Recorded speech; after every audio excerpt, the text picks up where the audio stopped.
Bonjour chers élèves, très ravi de vous retrouver aujourd'hui avec une autre séance destinée aux élèves de la deuxième année du cycle secondaire collégial. Aujourd'hui, on va poursuivre nos leçons avec la deuxième séance de la leçon du discours rapporté.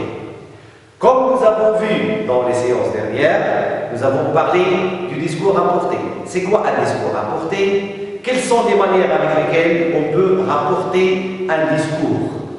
Alors, comme nous avons dit la dernière fois, le discours rapporté, c'est rapporter les paroles de quelqu'un. On rapporte, quelqu'un nous a dit quelque chose et on va la rapporter à quelqu'un d'autre. Alors, c'est ce qu'on veut dire avec le discours rapporté, c'est rapporter les paroles de quelqu'un. Et bien sûr, à l'aide d'un verbe introducteur, on doit utiliser un moyen pour rapporter les paroles de quelqu'un. Ce moyen, on l'appelle le verbe introducteur. Et nous avons parlé des manières avec lesquelles on peut rapporter les paroles de quelqu'un. Normalement, nous avons trois manières pour rapporter les paroles de quelqu'un. Nous avons d'une part le discours direct, le discours indirect et le discours indirect libre. Nous, on va se contenter au discours direct et au discours indirect. C'est ce qui nous concerne aujourd'hui.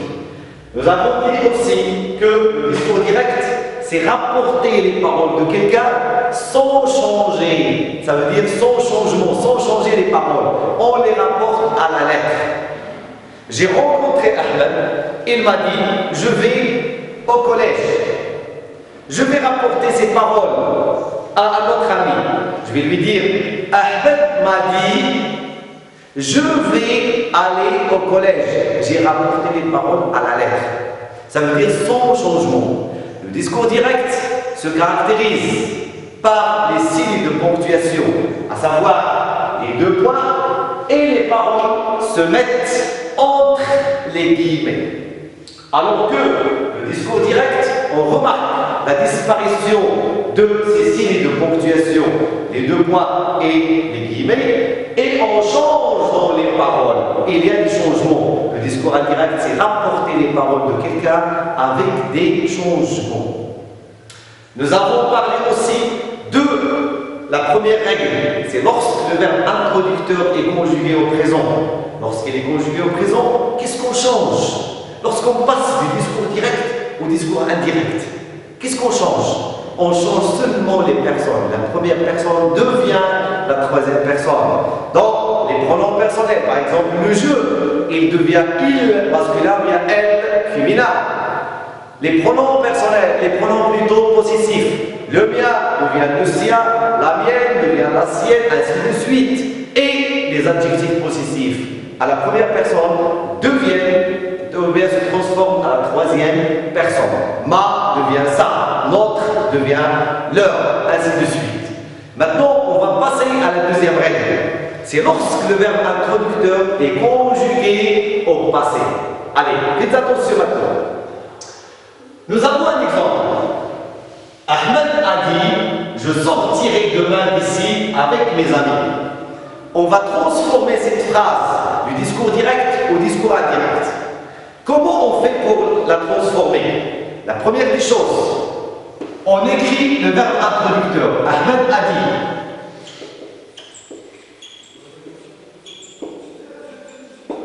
Tel qu'il est, sans changement. Ahmed a dit. Ensuite, je vais vers les paroles. Et la première question que je dois me poser, c'est quoi? Les paroles, je sortirai demain d'ici avec mes amis. C'est quel type de phrase? Faites attention, le type de phrase ici joue un rôle très important dans les transformations.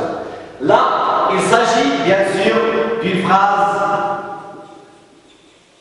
déclarative. C'est une phrase déclarative. Lorsqu'il s'agit d'une phrase déclarative, qu'est-ce qu'on va faire? Deuxième étape, on va supprimer les deux points et les guillemets, on va les remplacer par la conjonction que. Vous voyez, la disparition des deux points et des guillemets, on les remplace par la conjonction que, puisqu'il s'agit d'une phrase déclarative.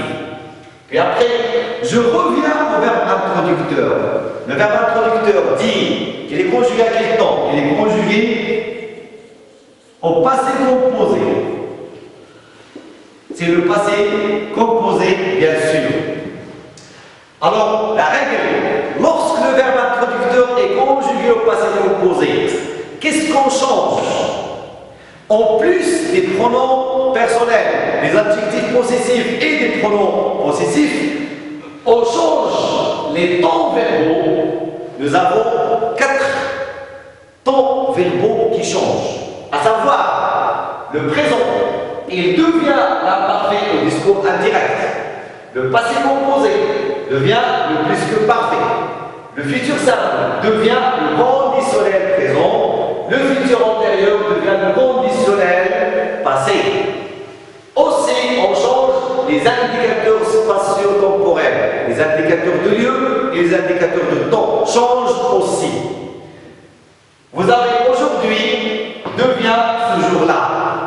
Maintenant, en ce moment-là, demain, le lendemain, après-demain, le surlendemain, hier, la veille, l'avant-hier, l'avant-veille, le mois prochain, le mois suivant, le mois dernier, le mois précédent. Qu'est-ce qui change ici? Seulement les adjectifs prochain et dernier. Prochain devient suivant et dernier devient précédent. On peut dire la semaine dernière, il va devenir la semaine précédente. Voilà. Aussi, ici, il devient là.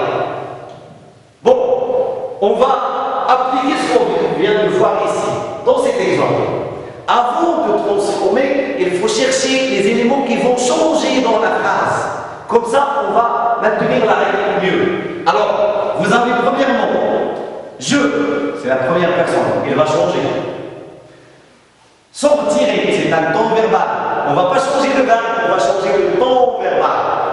Demain, ici et mais. Je, qu'est-ce qu'il va devenir? Vous avez, ce sont les paroles de Ahmed. Je ici, il renvoie à Ahmed dans les paroles. Alors Ahmed, masculin singulier, on va le remplacer par il.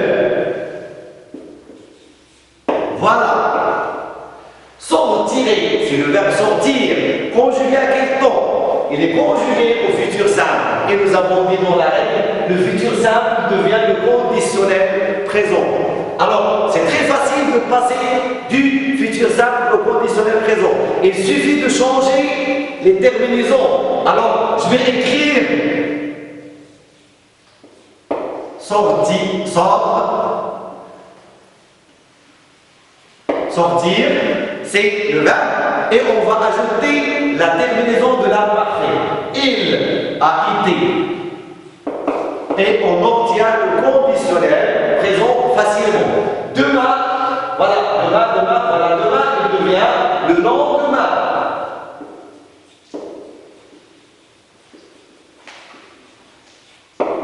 Le lendemain, d'ici va devenir de là.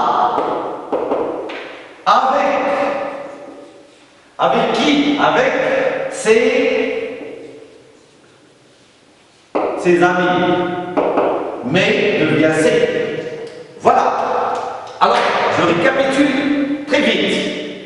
Le discours direct, c'est rapporter les paroles de quelqu'un. Nous avons 2 manières pour rapporter les paroles de quelqu'un. Donc, le discours direct et le discours indirect. Direct, on rapporte les paroles de quelqu'un sans changement.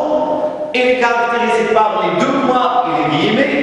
Le discours indirect, c'est rapporter les paroles de quelqu'un avec des changements. Les changements sont selon le verbe introducteur. Si le verbe introducteur est conjugué au passé, on change, la première personne devient la troisième personne au discours indirect. En plus, les temps verbaux et les indicateurs spatio-temporels. Jusqu'ici, je vous laisse à la séance prochaine en relation toujours avec le discours rapporté. Et à très bientôt et merci pour votre attention.